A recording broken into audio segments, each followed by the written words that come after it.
روٹی یہ بند نذیر اکبر آبادی کی نظم روٹی سے لیا گیا ہے۔ اس نظم میں شاعر نے روٹی کی اہمیت کو واضح کیا ہے۔ جس جا پہ ہانڈی چولہا توا اور تنور ہے، خالق کی قدرتوں کا اسی جا ظہور ہے۔ چولہے کے آگے آنچ جو جلتی حضور ہے، جتنے ہیں نور سب میں یہی خاص نور ہے۔ اس نور کے سبب نظر آتی ہیں روٹیاں۔ نذیر کہتے ہیں کہ بھوکے انسان کے سامنے جب ہانڈی چولہا ہو تو اسے وہاں خالق کی قدرت نظر آنے لگتی ہے، اور جب چولہے میں آگ جلتی ہے تو بھوکے آدمی کو وہ آگ میں نور ہی نور نظر آتا ہے، کیونکہ اس آگ پر روٹی پکائی جائے گی اور بھوک میں آدمی کو روٹی کے سوا کچھ اور نظر نہیں آتا، اسے ہر چیز روٹی نظر آنے لگتی ہے۔ ان روٹیوں کے نور سے سب دل ہیں پور پور، آٹا نہیں ہے چھلنی سے چھن چھن گرے ہے نور۔ پیڑا ہر ایک اس کا ہے برفی و موتی چور، ہرگز کسی طرح نہ بجھے پیٹ کا تنور۔ اس آگ کو مگر یہ بجھاتی ہیں روٹیاں۔ نذیر کہتے ہیں کہ ان روٹیوں کے نور سے سب دل خوش ہیں۔ جب چھلنی میں آٹا چھانا جاتا ہے تو بھوکے آدمی کو وہ آٹا چھنتا ہوا نور نظر آتا ہے، اور جب روٹی پکانے کے لیے پیڑا بنایا جاتا ہے تو وہ اسے برفی اور لڈو نظر آتا ہے۔ پیٹ کی آگ کو صرف روٹی ہی بجھا سکتی ہے، کوئی اور چیز نہیں۔ پوچھا کسی نے یہ کسی کامل فقیر سے، یہ مہر و مہ حق نے بنائے ہیں کاہے کے؟ وہ سن کے بولا، بابا خدا تجھ کو خیر دے، ہم تو نہ چاند سمجھے نہ سورج ہیں جانتے۔ بابا ہمیں تو یہ نظر آتی ہیں روٹیاں۔ نذیر کہتے ہیں کہ جب کسی نے ایک کامل فقیر بزرگ سے یہ پوچھا کہ خدا نے یہ چاند اور سورج کس لیے بنائے ہیں، یہ سن کر بزرگ نے کہا، خدا تجھے سلامت رکھے، ہم تو نہ چاند سمجھتے ہیں نہ سورج، ہمیں تو یہ سب روٹیاں ہی نظر آتی ہیں۔ یعنی بھوکے انسان کو ہر چیز روٹی ہی لگتی ہے۔ روٹی نہ پیٹ میں ہو تو پھر کچھ جتن نہ ہو، میلے کی سیر خواہش باغ و چمن نہ ہو۔ بھوکے غریب دل کی خدا سے لگن نہ ہو، سچ ہے کہا کسی نے بھوکے بھجن نہ ہو۔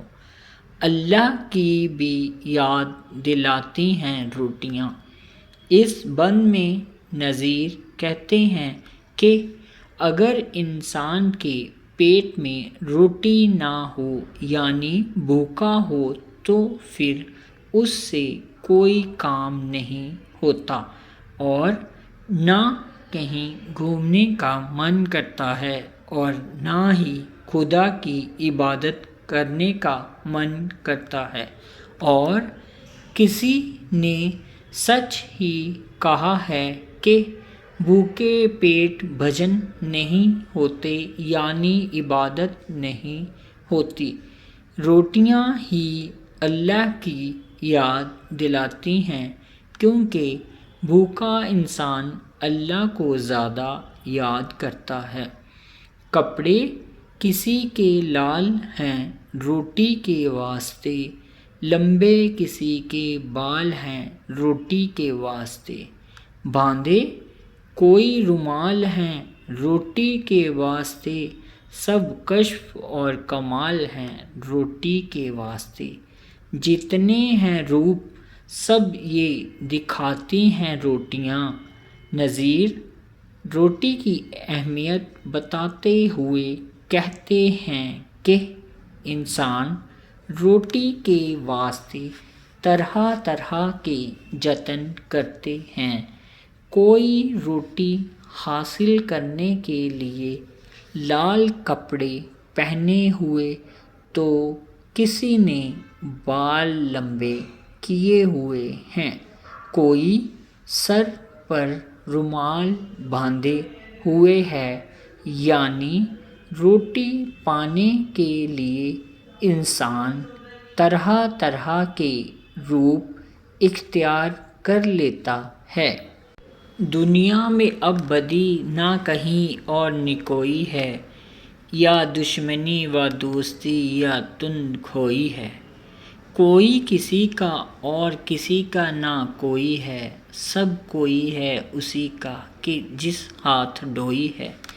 نوکر نفر غلام بناتی ہیں روٹیاں۔ نظیر کہتے ہیں کہ دنیا میں اب نہ برائی ہے نہ دشمنی ہے، یہاں کوئی کسی کا نہیں، سب لوگ اس کے ارد گرد گھومتے ہیں جس کے ہاتھ میں روٹی ہو۔ یہ ایک کہاوت ہے کہ جس کے ہاتھ روٹی اس کا سب کوئی، مطلب یہ کہ لوگ اسی کی باتیں مانتے ہیں جس سے ضرورت پوری ہو۔ نظیر کا کہنا ہے کہ دوستی دشمنی، اچھائی برائی، تلخی اور تیزی جو بھی ہے سب روٹی کی وجہ سے ہے۔ روٹی کا اب ازل سے ہمارا تو ہے خمیر، روکھی ہی روٹی حق میں ہمارے ہے شہد و شیر، یا پتلی ہووے موٹی خمیری ہو یا فطیر، گیہوں کی جوار باجرے کی جیسی ہو نظیر، ہم کو تو سب طرح کی خوش آتی ہیں روٹیاں۔